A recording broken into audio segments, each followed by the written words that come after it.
Hi guys, this is Merlini with my Dota 2 7.00 patch analysis, the new journey, very aptly named for a patch of this size. My social media info is on the bottom right if you want to go there. And hopefully you have two monitors so you can pull up your own patch notes at www.dota2.com/700 if you want to look at what Valve actually released themselves for this patch. I highly recommend that you at least skim through them before you watch the remainder of this video, just because it is a lot of information to digest, and this is probably going to be one of the most hectic periods that Dota is going to be in for quite some time. So how big is this patch? I would say that it's probably the real Reborn. Some people are calling it Dota 3, but I like to call it Dota 2.5. There's new hero, new UI, new hero trees, new models. There's a lot of new stuff.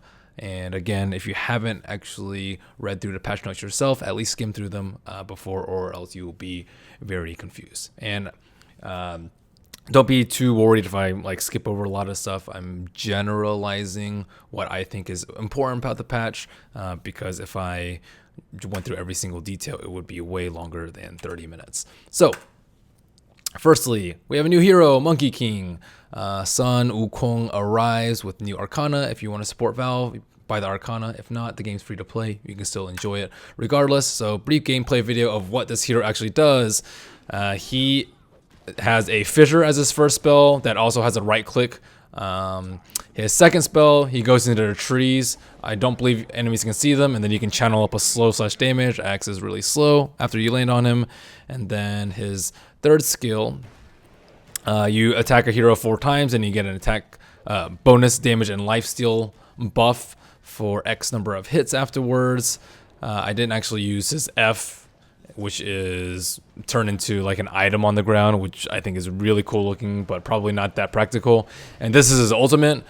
He makes a bunch of replicates of himself around him in a circle, and if you're in the area, you will get destroyed by the Monkey King. Pretty cool. See him all the time in pubs if you want to see some gameplay from him. So now, before the game starts, there's a new strategy phase, which is going to be pretty nice for your pubs. It's also really nice for competitive. Like if you're a competitive player, you wait until the last second to pick your heroes so you can discuss and stuff. But now, once everyone picks their heroes, you have 30 seconds to prepare. And briefly, what you can do, let's say I pick CK, I can plan out what items I want to buy. I can choose my lane, which you could do before, but you can also predict what enemies what enemy lanes are going to be. I don't have any enemies in this bot game, but you could move them to where you expect them to be, and you can say where you're going to place swords. So you can give one to your offlaner very, very quickly. So that's quite the nice addition, because there's oftentimes I'm just sitting there scrambling, thinking about what my team's going to do, and there's no communication. And teamwork is what is the key to win Dota 2. So, new hero models. Enigma looks like a better version of Dr. Manhattan. Viper and Slardar look pretty darn cool too. Not the highlight of this patch, but still cool nonetheless. This is probably the highlight of the patch, as a new talent tree. So there are new hero talent trees that are unique to each hero. And ultimate levels 6, 11, 16. That has been that way for as long as I can remember. But now ultimate levels have been changed to levels 6, 12, and 18. So slightly delayed in that. But at levels 10, 15, 20, 25, you can pick one of 2 talents. So each hero has 8 different talents. You can only select one of them at each of these levels. And once you pick that one, the other one just becomes null for the rest of the game. You can't pick that one up anymore. And the level 25 talent is especially powerful. So how does this look in game? Where your experience bar used to be, you have this tree looking thing, and this sniper took the left branch and then the right branch, and he's not level 20, nor is he level 25, so he hasn't filled in the rest of his tree. So example talents. What does a hero have for talents? I took Shadow Fiend. It was on Valve's page, and level 10, you get 15 movement speed or 20 attack speed. Not that exciting. 15, you get a little bit stronger, I would say, 175 health or 6% spell amp. And then level 20, you start getting some cool stuff. Plus 2 damage per soul, really useful if you have Ags. 15% evasion if you don't want to go butterfly, but still want to tank up a little bit more. And 25 is where things get really cool. 150 attack range. Doesn't sound that exciting. Minus 7-second Shadow Rays cooldown. That sounds awesome. If you went like the caster build, you can scale much better once you actually hit 25, and you don't have to rely on Daedalus or whatever it may be to actually do a lot of damage once you hit 25. So what kind of talents are we looking for example? We see some stats here and there. There's like agility, strength, intelligence for some of the other heroes. There's augmented skills. You see damage per soul here, minus Shadow Rays cooldown here, HP and mana. HP's right here, mana for some casters, plus damage plus attack speed, so you can right click harder. And I call these utility abilities. Lifesteal, plus gold per minute, something really useful probably on some supports, minus death timer, and plus move speed. So this brings me to my next page of tree types and nomenclature. So trees are still like a very unique thing, and people are still trying to get used to the concept, but I try to simplify it by putting it into 4 different trees. And generally all of the trees that you choose will be one of these trees or some mix of 2 of them. So your caster tree, let's say you have a hero like Lena, you're looking at things like spell amplification, cooldown reduction, which I'll henceforth refer to as CDR, mana regeneration, cast range like Aether Lens, and intelligence. And then you have your tank tree, which you pretty much expect all your defensive things like armor, HP, magic resistance, strength. You have your battle tree. Battle doesn't mean that you necessarily fight a lot. It means that you're like right clicking a lot. For example, when people talk about battle Lena builds or battle tree build, it's like Mask of Madness plus something for a tree and protector, and for Lena it's like Daedalus or Mjolnir, something like that. So battle tree, I will say damage, attack speed, attack range, and agility's usually the ones that fall into this category. And of course some of them can be a little bit flexible, like agility gives you armor, so it could be tank tree for example. And utility tree, plus gold per minute, plus percent XP gain, something that's very unique that we have not seen before in Dota, plus movement speed, minus respawn time, so that's not unique to Bloodstone anymore, plus all stats, and plus life steal / percent leech. Of course this could also be in the battle, but you know, it's a little bit flexible, but these are just generally what you're looking for, so you can kind of have themed builds and build your hero into a particular manner. And example level 25 talents, the really strong ones, I view them as mini Ags upgrades. You don't really get the stats from the Ags, but you get the skill upgrades. So I chose a lot of int ones because they have some of the strongest ones. Plus 25 frost armor, structure armor. 25 is a ton of armor. Puck, plus 75% illusory orb distance and speed, so you can damage heroes a lot further, you can escape a lot further. It's just great overall. Rubic, plus 400 telekinesis lane distance, and keep in mind that it's 375 range base, so no longer do you need the likes of Batrider to pull people inside your T3 and high ground. Vengeful Spirit, magic missile, pierces spell immunity, something that would sound pretty reasonable for a scepter upgrade. And in general, heroes that priorly scaled poorly have better level 25 talents than those that scaled well. And by comparison, I've given you Luna, who has minus 4-second Lucent Beam cooldown, who's no one's really that excited about, or plus 15 all stats, kind of bland and meh as well. So, in addition to these talents, things have changed a little bit so that Dota just isn't completely crazy. There's less XP required to reach level 25, about 18% less. It was prior level 23, would be now level 25. Less golden XP from hero kills, because as you can imagine, if all the heroes get stronger, the games should end quicker, and we don't want the snowball effect to be something that just you can't stop. So you get less golden XP from hero kills. There's no more leveling hell between levels 9 and 12. It's way more smoother in between 8 and 13.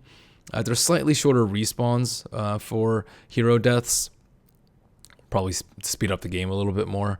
And higher net worth heroes lose more gold upon death. This one is something that we've kind of seen for a while now, like the comeback mechanic, where snowballing isn't as prevalent, but it's also just great for the support life. You don't lose as much gold. Wonderful.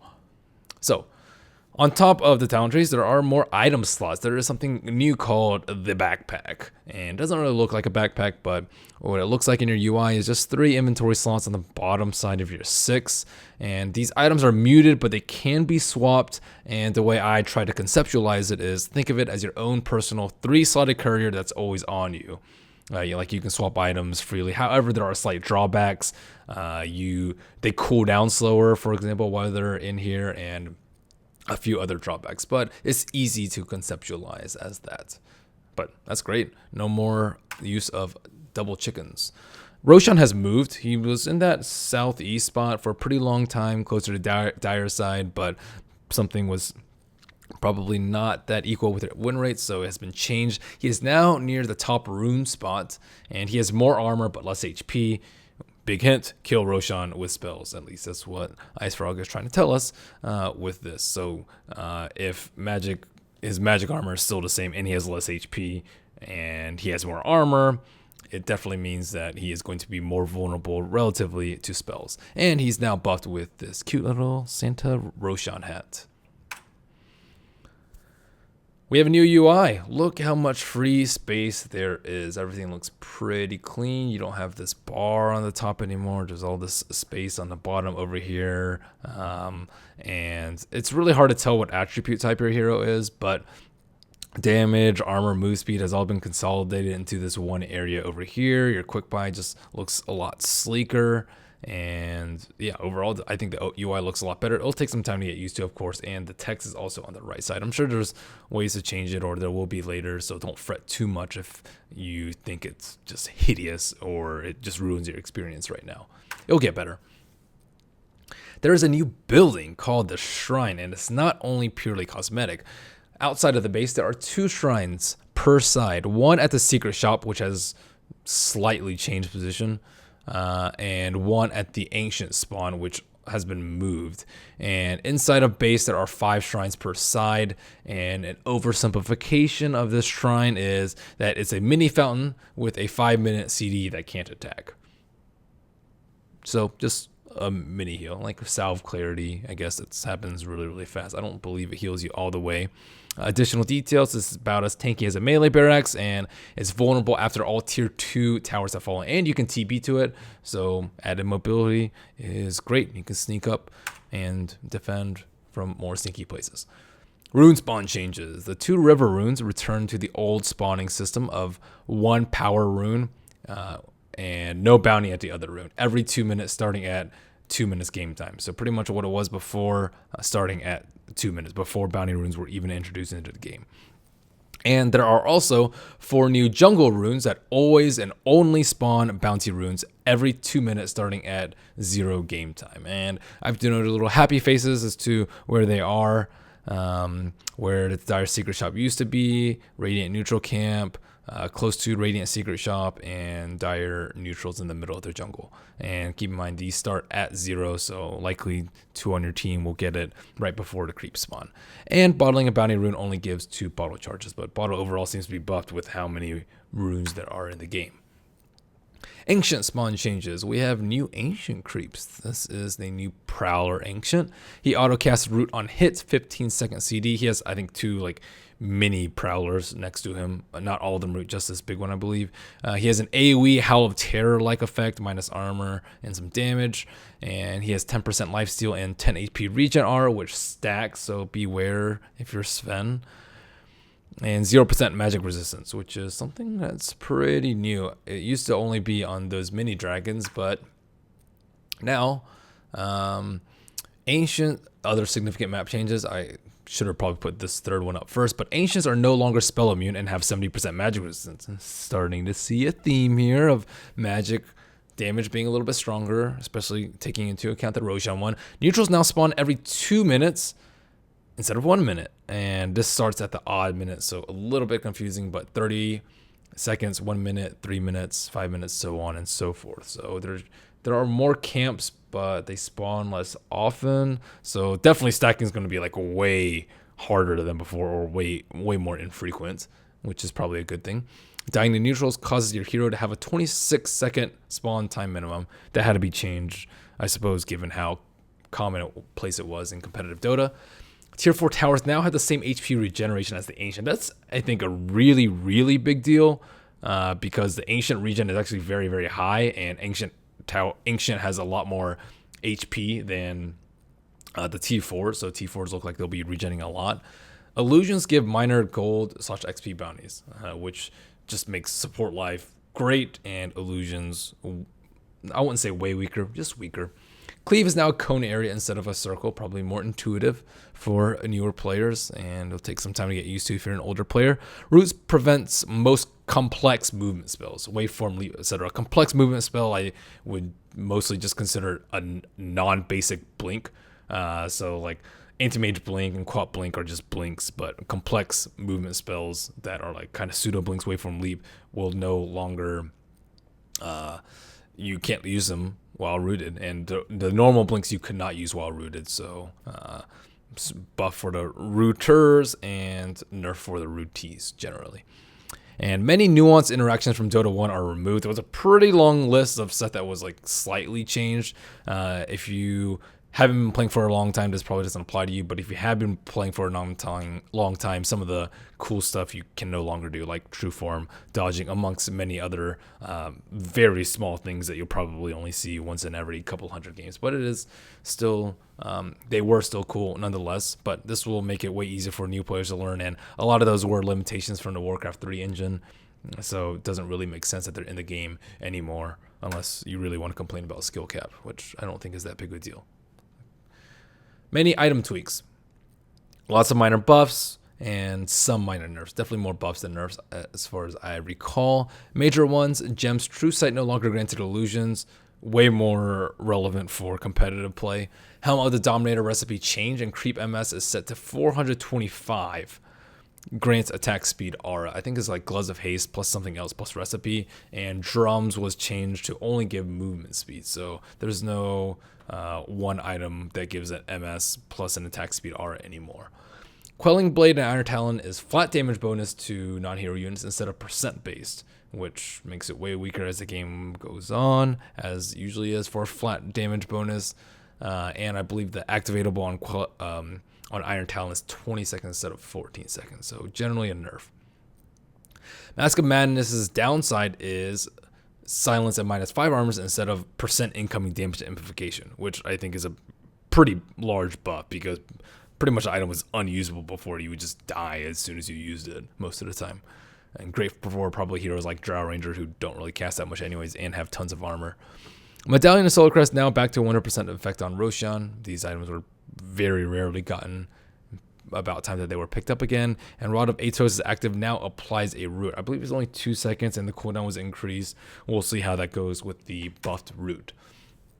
Hero changes. If you want detailed hero changes, again, you can go to this website, dota2.com/700. There were a lot of minor ones, but almost all the buffs/nerfs pale in comparison to the new talent trees. There are some exceptions, like Necrophos. He had one of his abilities reworked, but for the most part, like, you can see those buffs and nerfs and kind of consider them irrelevant relative to the new talent trees that we're going to see. And there are new AGS upgrades for AM, Bounty Hunter, Chaos Knight, Crystal Maiden, Necrophos, Phantom Lancer, Riki, Skywrath, Slark, Sniper, and Zeus. The star means that I thought that they were particularly cool, so I'll go through each of them. AM, his spell shield now passively reflects a spell back every 12 seconds. PL, his lance bounces. Riki, you can like hide it into someone while using tricks of the trade, and it casts it around where your target is, so you actually have some mobility now during your ultimate. Skywrath, I forgot what Skywrath did, but it was pretty cool. Slark, he can shadow dance his allies. Skywrath has like a duplicate for his spells, like if you Ancient Seal a target, it'll Ancient Seal a hero close to him. Sniper has like AoE Assassinate, which is 100% crit rate, so you don't always have to build Maelstrom now to have AoE for him.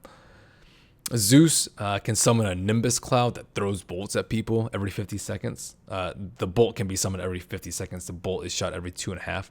Pretty cool, and I think you can summon it globally. It works well into his theme. And there are skill reworks for believe 5 heroes. These 4 are not currently in Captain's mode. And speaking of Captain's mode, Arc Warden and Underlord were tweaked a little bit and added in. So that should be exciting. Necrophos, he has Ghost Shroud. He turns ethereal and slows enemies. Does some other stuff too, but that's the gist of it. Techies, his proximity mines and stasis trap were tweaked. Suicide removed. Seems like a buff, but yeah, well, it'll probably take a while for that to actually come to fruition, just because not that many people play techies anymore.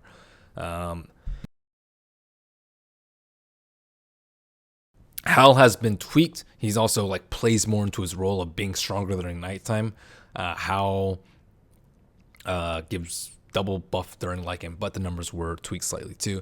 Treant, he can bash. Nature's Guise is now a passive, and you bash upon Invis Break with a cooldown, of course, but that's still cool. Treant bashing people, that's something that you'll probably never see until now. Visage, his Gravekeeper's cloak got buffed. It like extends to familiars that are within a certain range, so now maybe not always use them for split pushing. So patch themes, this was a big one. I went through it a little bit quickly, but what's the overarching look of what 7.00 actually means? So firstly, there is increased versatility. Why is this important? Well, Dota has a highest replay value of any game that I've played, and I've played my fair share of games. Diversity keeps people interested. It makes every game feel unique, and competitive Dota should be more exciting to spectate. And more decisions and paths to choose. What does this mean? Well, Dota is often applauded for being very mentally engaging. Players are often praised for their decision-making skills. With the addition of shrines, more runes, more neutral camps, every decision comes at a higher opportunity cost than before. It's reasonable, at least in my mind, to assume that this will raise the skill cap and the gaps between tiers of players will widen. So skill cap raised, harder to be really good at the game, and it will separate the crummy people from the good people, which I think is good. Power creep. This means that everything slowly gets stronger over time. Creeps didn't get buffs, so relatively speaking, heroes get stronger faster. This should lead to faster and speedier games overall. The average game length should continue to decline over time. This has kind of been the trend for the past 5-6 years, and it's better for competitive generally. I think the games are shorter. Many people complain about each game of Dota being too much of a time investment, at least for the casual players, and hopefully this will change that part of Dota while still retaining the core and balance of the game. Also, something about the power creep too is like power spikes happen way more often now. Before, it used to be like level 6, you'd be really, really strong, and after that, you kind of just like levels off. The slope isn't as great, but now you have like power spikes at 10, 12, 15, 20, definitely at 25, and then add those with like your smokes and your Aegises and your blink daggers and mechs, and the game's going to be a lot more fluid and crazy than before. Supports have been buffed yet again, because people still don't think that they're that fun to play unless you're just a god at it, which most people aren't. So there's less gold loss on death for supports because they have lower net worth. Your death gold loss is based on your net worth now. There's lower respawn timer overall. Supports tend to die way more often than cores, so that's kind of nice. And supports tend to have stronger level 25 talents, so they are buffed relatively to cores. And this accomplishes a few things. Firstly, I think it widens the hero pool, which is a good thing. It encourages newer and older players to play more caster-based heroes and less cores, which if you look on Dota buff, most of the most played are going to be, aside from Pudge, like right clickers. Slark and Jug are kind of up there. And this also prevents another PA/Jug Arcana from being voted in 2017. Hopefully, that's what I hope for, at least in my patch theme. So this patch was a lot. Like everything just looks different. There's new trees. Like there's all these different abilities. Level 25 is going to be like Dota WTF or Imba. Has Dota gone too far? Is this patch too crazy? That's probably the question that I've seen the most, or at least the sentiment is kind of that this is just way too wacky. Is this even Dota anymore?